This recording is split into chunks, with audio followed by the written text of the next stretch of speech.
الله يبارك فيك يا كابتن كريم. كابتن محمد انا ايه المشكله اللي انت عاملها يا كابتن محمد صلاح؟ انا حبيبي كابتن ما اقدرش. ايه المشكله طب اللي انت عاملها له؟ مين اللي موجود تاني؟ كابتن هيثم فاروق. كابتن هيثم معلش يا كابتن هيثم حبيبي بيدي تليفونات للناس تكلمني طبعا. واحد مبروك الاداء الفريق كله، مبروك ليك انت الفتره اللي فاتت متالق ما شاء الله مع الفريق، 5 انتصارات في الدوري، انتصار في افريقيا، يعني الامور ماشيه بشكل كويس رغم ان انا عارف ان انتوا عندكم مشاكل في موضوع المستحقات والكلام ده، لكن هنسيبها على جنب ونتكلم على اداء نادي الزمالك في الفتره الحاليه. انا بص، انا عايز اشكر اللعيبه واشكر الجهاز الفني، لان اللعيبه والجهاز الفني قافلين على نفسهم يا كريم فعلا ومركزين في هدف واحد، ان هو ان شاء الله ناخد مباراه ان احنا عايزين نعمل حاجه نفسيا. وانا شايف ان الجيل ده صغير ولازم نادي الزمالك يحافظ على اللعيبه اللي موجوده عنده.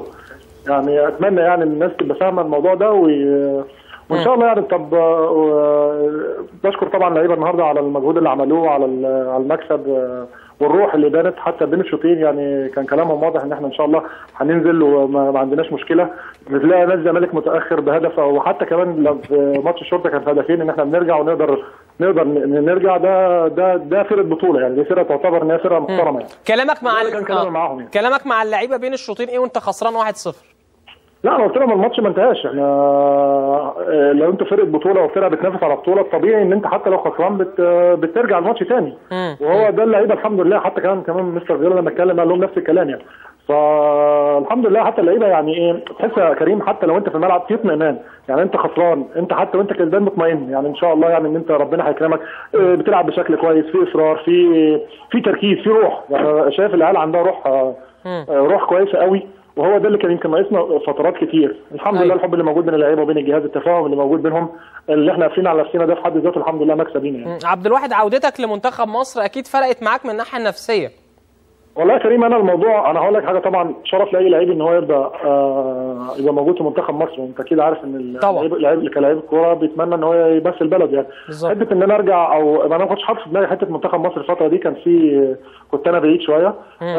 هل مش حاطط دماغك في المنتخب عشان عصام الحضري ولا؟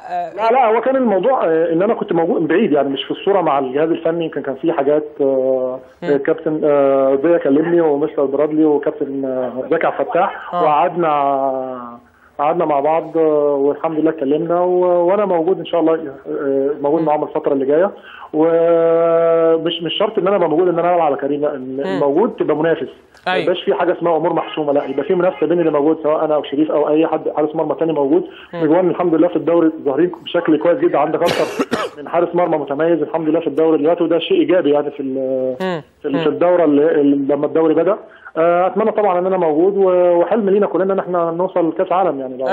اكيد. طب قولي الهدف اللي دخل مرماك النهارده فتح الله وهو واقع على الارض شويه كان مغطي الكره. في ثلاثه فتح الله وصلاح وصبري، ثلاثه قفلوا على الكره، وكمان الكره لفت من بره لجوه، يعني كانت راحت في اقصى الزاويه من بره لجوه. يمكن انا يعني هو ده اللي يمكن كان خلاك تشوف الكره متاخر شويه، متاخر جدا. بعد ما عدت منهم يعني. بس الحمد لله طبعا ربنا كان موفقنا النهارده وموفق زمايلي يعني. عايز تقول ايه لجمهور الزمالك يا عبد الواحد؟ بقول لجمهور نادي الزمالك طبعا ان اللعيبه دي بتلعب عشان نادي الزمالك، وان شاء الله يعني مع الجيل اللي موجود ده شويه اهتمام بالناس اللي موجوده دي، ان شاء الله ممكن يبقى ده جيل بتبني جيل بطوله لنادي الزمالك ان شاء الله يعني. بشكرك يا عبد الواحد ومبروك الفوز النهارده، واتمنى لك التوفيق ان شاء الله في الفتره اللي جايه. ربنا يخليك. بشكرك عبد الواحد السيد حارس مرمى نادي الزمالك. نروح لاحمد عيد عبد الملك اللي انتوا قلتوا عليه نجم